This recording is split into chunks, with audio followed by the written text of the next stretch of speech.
Halo cuy, di video kali ini Mimin mau bahas part 2 dari cerita manhwa yang berjudul Dikira Bocah SMA Biasa Ternyata Mantan Tentara Bayaran Berdarah Dingin. Tapi sebelum lanjut, seperti biasa sediain kopi dulu cuy, biar kalian gak ngantuk. Dan buat kalian yang mau traktir Mimin kopi, kalian bisa klik link Saweria yang ada di deskripsi video cuy. Oke, tanpa berlama-lama lagi kita langsung ke ceritanya. Login. Pemandangan di pagi hari yang cerah di depan gedung sekolah. Terlihat tangan seseorang yang sedang menulis. Tangan itu milik seorang siswi yang imut, yang sedang memikirkan kakaknya. Siswi itu berkata bahwa sepertinya kakaknya sedang berada di kelas. Di tengah lamunannya, siswi itu dikagetkan oleh salah satu teman wanita sekelasnya yang tiba-tiba membuka pintu dan berkata, "Astaga!" dengan sangat keras. Membuat semua murid yang berada di kelas itu langsung melihat ke arahnya.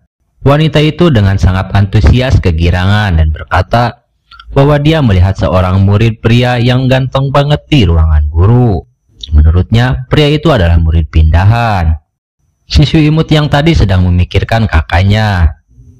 Sontak bertanya-tanya dalam hatinya ketika mendengar kabar dari temannya itu dan berkata, "Kakak kelas pindahan." Siswi imut itu langsung menyadari bahwa yang dibicarakan temannya itu pasti kakaknya. Kemudian wajah siswi imut itu memerah, kelihatannya dia nampak senang. Sambil melihat tulisan yang dia tulis di bukunya yang bertuliskan Opa yang artinya kakak. Siswi imut itu berkata bahwa dia tidak menyangka kakaknya yang dianggap tewas di kecelakaan pesawat bersama orang tuanya akan kembali setelah 10 tahun lamanya. Kemudian siswi imut itu memasang wajah tidak menyangka dan haru. Dia melihat kakeknya yang sedang menangis bahagia sambil memegang wajah pria yang merupakan kakaknya. Siswi imut itu masih tidak menyangka dan bertanya-tanya, apakah itu beneran kakaknya? Sambil berdiri melihat kakeknya yang sedang memeluk pria yang merupakan kakaknya itu. Dalam posisi badannya dipeluk, pria itu melihat ke arah siswi imut tadi. Siswi imut tadi pun merasa salty karena pria yang merupakan kakaknya itu melirik ke arahnya. Kemudian pria yang merupakan kakaknya itu bertanya, "Kamu Dayun ya?" sambil memasang senyum tipisnya yang manis. Namun di tengah-tengah lamunannya, siswi imut itu yang diketahui namanya adalah Dayun dikagetkan oleh seseorang yang sedang memanggil namanya. Orang yang memanggil Dayun tadi adalah teman sekelasnya. Wanita berambut pirang yang memanggil Dayun tadi langsung memarahi Dayun dan berkata, "Dasar bodoh, berapa kali gue harus memanggilmu, ha?" Dengan ekspresi wajah yang terlihat ketakutan, Dayun pun meminta maaf karena dia sedang melamun. Dengan sikap arogannya, wanita rambut pirang itu berkata bahwa dia ingin meminjam baju olahraganya Dayun. Dalam posisi wajah yang masih sedikit ketakutan, Dayun menjawab bahwa dia memang membawa baju olahraga. Namun Dayun kembali berkata, kalau bajunya dipinjamkan, nanti dia pakai baju apa? Mendengar jawaban Dayun, wanita rambut pirang itu berkata, "Hah, lu gila ya?" Kemudian terlihat para siswi yang melihat ke arah Dayun dan wanita berambut pirang itu sambil memasang wajah cemas dan ketakutan. "Lu pikir boleh jawab pertanyaan gue, ha?" ucap wanita rambut pirang itu sambil menampar muka Dayun dengan sangat keras. Membuat Dayun terlihat sangat ketakutan. Wanita berambut pirang itu terus berkata, "Baru dibiarkan sebentar saja, sudah berani ngelunjak ya?" Teman yang ada di sampingnya hanya menghela napas seolah-olah tidak peduli. Dan teman-teman perempuan sekelas Dayun yang lainnya juga terlihat menghiraukan pembulian yang dilakukan oleh wanita berambut pirang tadi terhadap Dayun. Wanita berambut pirang terus mengancam Dayun dengan mengatakan, "Mau dihajar sampai nangis di depan yang lain lagi," membuat Dayun jadi ketakutan dan murung. Di sisi lain terlihat angka di depan pintu kelas yang menandakan itu ruangan kelas 3-2.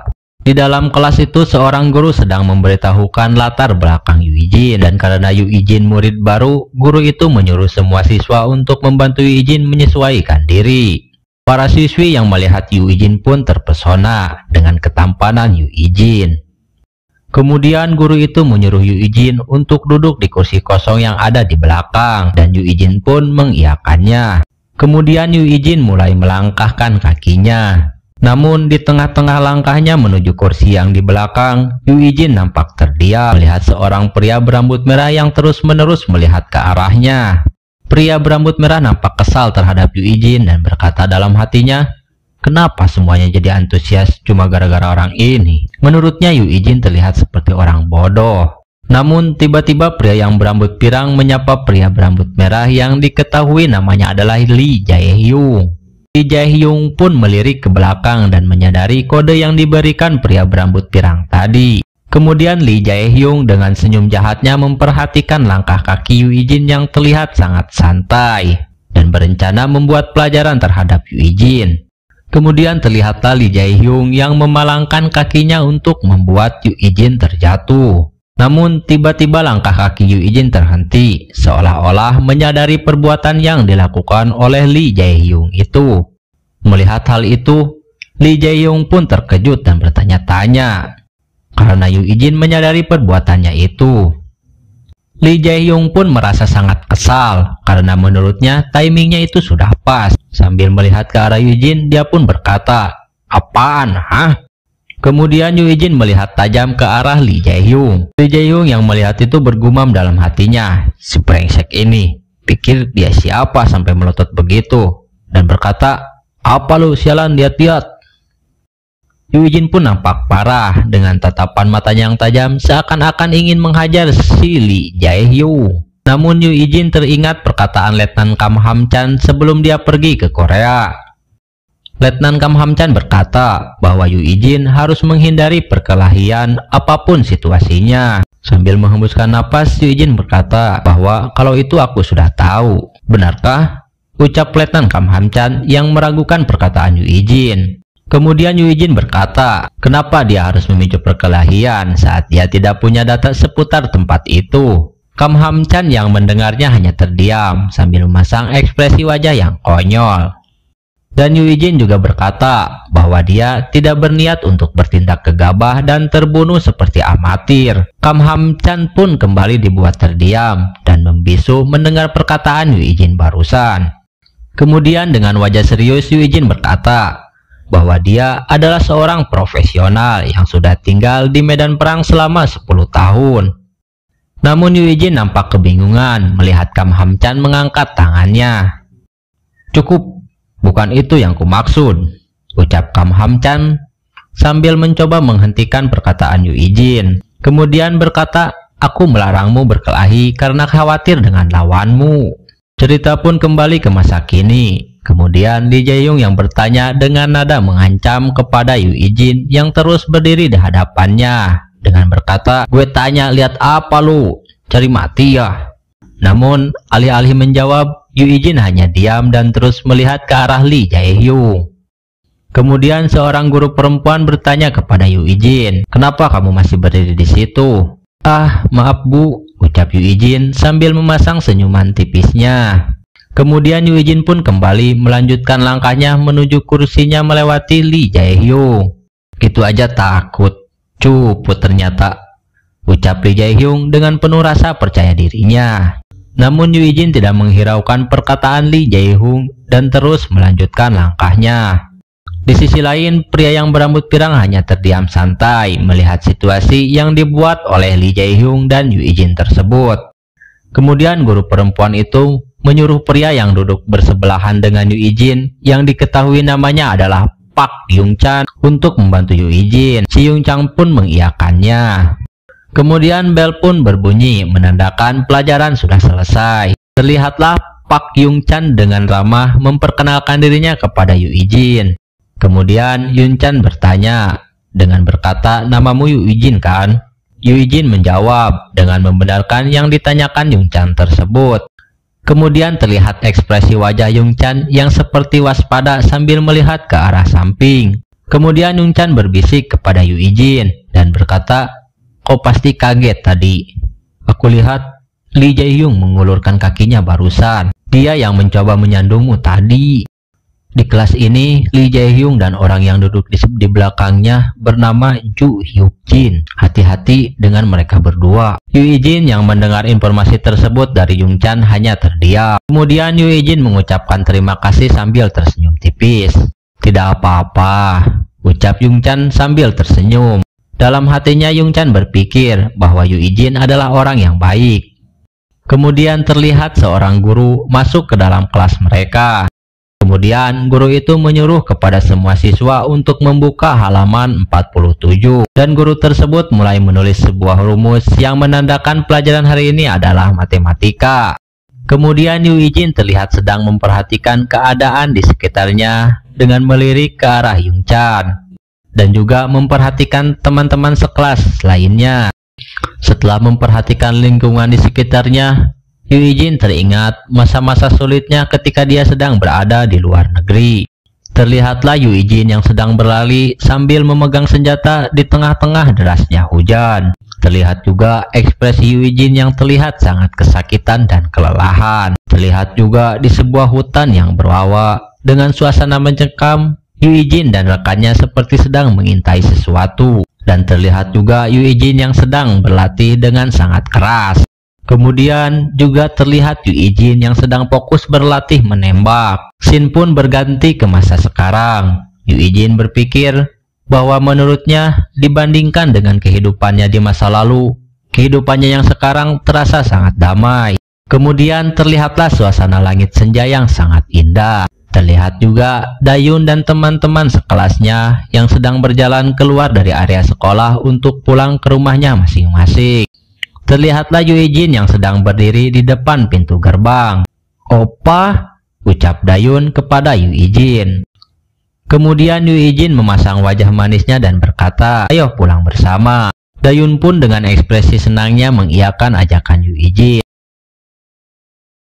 Kemudian dalam perjalanan pulangnya, mereka berdua terlihat melewati sebuah minimarket. Dalam langkah kakinya, Dayun mendengar seseorang dari arah minimarket itu yang berkata, "Jam berapa?" katanya.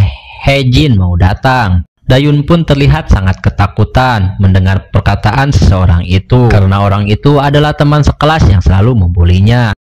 Kemudian di tengah-tengah makan mereka, si wanita yang selalu membuli Dayun melihat dan menyadari Dayun. Kemudian berkata, "Oh, itu Dayun kan?" Kemudian si pria yang duduk di sebelah wanita itu menanyakan tentang siapa Dayun itu. Si wanita itu menjawab bahwa dia itu targetnya Hejin.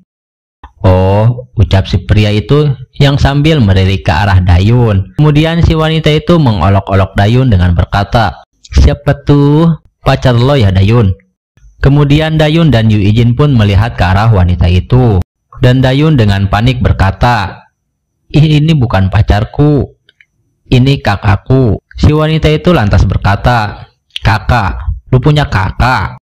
Kemudian Yu Ijin menanyakan kepada Dayun dengan berkata, "Apa itu temanmu?" Dayun pun mengiyakannya dan berkata dia itu teman sekel. Namun sebelum Dayun melanjutkan pembicaraannya, wanita itu berkata, "Hah? Temen?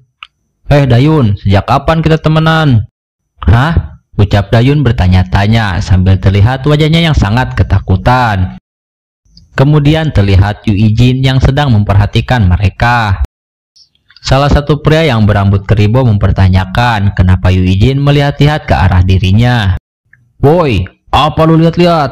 Cari mati ya?" ucap pria berambut keribo itu dengan raut wajah yang sangat kesal. Kemudian pria yang rambutnya pendek juga merasa kesal karena Yu Ijin terus melotot ke arah mereka. Kemudian Yu Ijin melihat pria berambut keribo sedang mendekatinya. Namun Yu Ijin melihat ada yang aneh dari pria itu. Menurutnya, pria keribo itu membiarkan titik lemahnya terbuka. Dia bahkan tidak membawa senjata. Kenapa dia maju dengan santai begitu? Kemudian Yu Ijin teringat ucapan Kam Ham Chan bahwa untuk jangan berkelahi. Mengingat hal itu, Yu Ijin merasa jengkel dan berkata dalam hatinya, "Baiklah, kalau begitu kuabaikan saja dia." Namun tiba-tiba pria berambut keribo itu menarik baju Yu Ijin dan bersiap untuk menamparnya sambil berkata, "Hei, kenapa lu diam aja, ha?" Namun di tengah-tengah pertengkaran mereka, dari samping Dayun membungkukkan badannya untuk meminta maaf dan berkata bahwa kakaknya sudah lama tinggal di luar negeri, jadi dia belum terbiasa dengan budaya di sini. Terus apa hubungannya si brengsek ini tinggal di luar negeri sama gue, hah? Ucap pria keribo itu dengan nada mengancam kepada Dayun. Kemudian terlihat Yu Ijin yang melirik ke arah Dayun. Seketika mata Yu Ijin langsung berubah dan kelihatan terlihat sangat marah. Ternyata Yu Ijin melihat ekspresi adiknya yaitu Dayun begitu sangat ketakutan karena ancaman si pria keribo tadi. Kemudian dengan cepat Yu Ijin memelintir tangan si pria berambut keribo itu, membuat pria berambut keribo itu sangat kesakitan dan berkata, "Kok bisa?" Lalu Yu Ijin menjatuhkan tasnya dan berjalan ke arah Dayun. Terlihatlah Yu Ijin yang sedang memperhatikan Dayun sambil memegang jas di tangannya. Kemudian Yu Ijin menutup kepala Dayun dan menyuruh Dayun untuk menunggu sebentar saja. Namun dari belakang terlihat pria berambut keribo bersiap untuk menyerang Yu Ijin sambil berteriak, "Hei, sialan!" Namun dengan cepat Yu Ijin menyikut pria keribo itu dengan sangat keras, membuat pria keribo itu terpental ke belakang dengan darah yang muncrat dari bibirnya. Dan pria keribo itu langsung tersungkur ke bawah. Wanita dan teman laki-lakinya yang melihat kejadian itu langsung terkejut dan bertanya-tanya. Kemudian Yu Ijin berkata dan meminta maaf kepada Letnan Kam Hamchan bahwa dia sudah mengingkari janji di hari pertamanya. Kemudian terlihatlah Yu Ijin dengan gagah berdiri tegak sambil terus melihat ke arah teman pria keribo tadi. Terlihat juga si pria keribo yang terkapar nampak tak sadarkan diri. "Brengsek! Apa-apaan ini?" ucap pria yang berambut pendek dengan sangat kesal dan marah melihat temannya keribo dihajar sampai tak sadarkan diri.